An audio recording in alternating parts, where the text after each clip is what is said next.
अस्सलाम वालेकुम। ये 24 मार्च की सीसीटीवी है जिसमें ये जो कैट प्रेजेंट हुई है, इसको पाँव के ऊपर ज़ख़म था जो कि कैट फाइट के वजह से हुआ था। अभी मैंने इसको एनेस्थीसिया दे दिया है ताकि इसकी जो वुंड मैनेजमेंट है वो प्रॉपरली कर सकें। जब भी कैट फाइट होती है तो जो इनके कैनाइन टीथ होते हैं वो स्किन के अंदर लग जाते हैं, बट जो ओनर्स होते हैं वो उसको नोटिस नहीं करते हैं और वो आहिस्ता आहिस्ता उसमें रेशा डेवलप हो जाता है, इन्फेक्शन डेवलप हो जाता है। तो जब भी कैट फाइट हो तो उसको फ़ौरन से किसी वेट के पास लेके जाएं और उसको एंटीबायोटिक इंजेक्शन लगवाएं ताकि रेशा वगैरह डेवलप ना हो और ज़ख़म जो है वो वहीं पे भर जाए। अभी फ़िलहाल इसका रेशा वगैरह रिमूव किया है और लेग भी काफ़ी स्वेल थी तो उसके लिए भी मेडिसिन दी है ताकि जो रेशा है वो भी ख़त्म हो और वुंड भी उसका प्रॉपरली हील करे।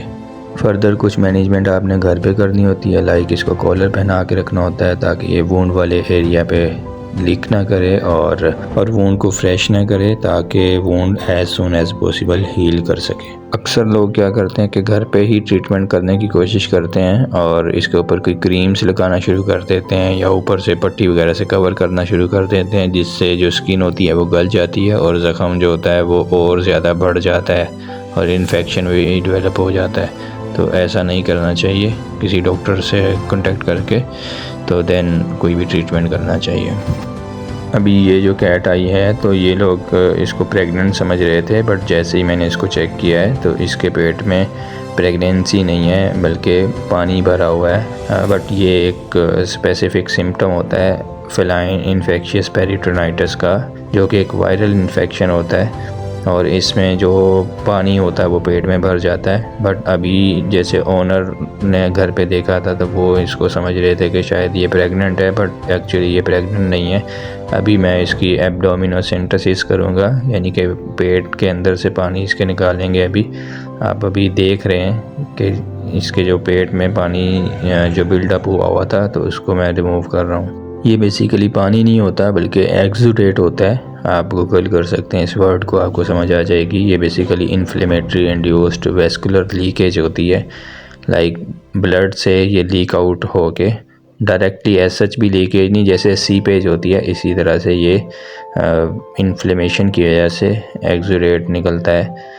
और लीवर डैमेज के केस में भी ऐसे बिल्डअप हो जाते हैं फ्लूइड्स, बट वो ट्रांसुडेट होता है। इन दोनों में डिफरेंस भी आप गूगल कर सकते हैं। फ़िलहाल इसका जो फ्लूइड बिल्डअप हुआ है इसका आलमोस्ट 3/4 मैं इसको रिमूव करूँगा ताकि इसको सांस लेने में थोड़ा बेहतरी आ जाए और बाकी इसके फंक्शंस प्रॉपर हो जाएं। बट अकॉर्डिंग टू बुक्स भी इसका कोई ट्रीटमेंट अवेलेबल नहीं है। हम अपनी तरफ से जो बेस्ट पॉसिबल ट्रीटमेंट होता है वो हम दे सकते होते हैं, बट इवन देन इसका कोई भी ट्रीटमेंट एटलीस्ट पाकिस्तान में अवेलेबल नहीं है अभी, क्योंकि इसने खाना वगैरह भी छोड़ा हुआ था तो इसकी ट्रिप्स भी चल रही हैं जिसमें इसकी न्यूट्रिशन ऐड की गई है और बाकी मेडिकेशन ऐड की गई है। इसके साथ ही एक छोटा सा जो गोट का किड आपने देखा था तो इसको लेग के ऊपर इशू हुआ था।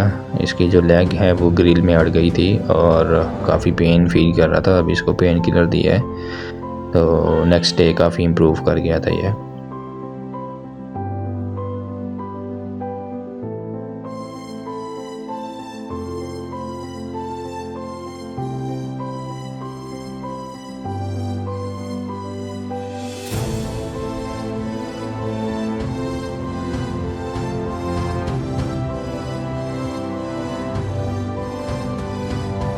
ये जो कैट है ट्रिमिंग के लिए आई है। अभी मैंने इसको सेडेशन के लिए इंजेक्शन दिया है और इसके साथ ही ये जो डॉग है ये वैक्सीनेशन के लिए आया था तो इसको भी वैक्सीनेट साथ ही कर दिया। उतनी देर में हमारी जो दूसरी कैट है वो भी नींद में चली जाएगी, तो अभी उसकी वापस ट्रिमिंग स्टार्ट कर दी है।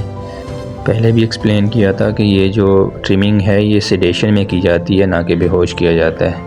अभी जैसे ही मैंने इसको ट्रिम किया है तो इसके नीचे एक पर्टिकुलर पैटर्न निकला है जो मुझे फंगल इन्फेक्शन सस्पेक्ट हो रहा है, तो उसको अभी मैं यूवी लाइट से भी टेस्ट करूँगा।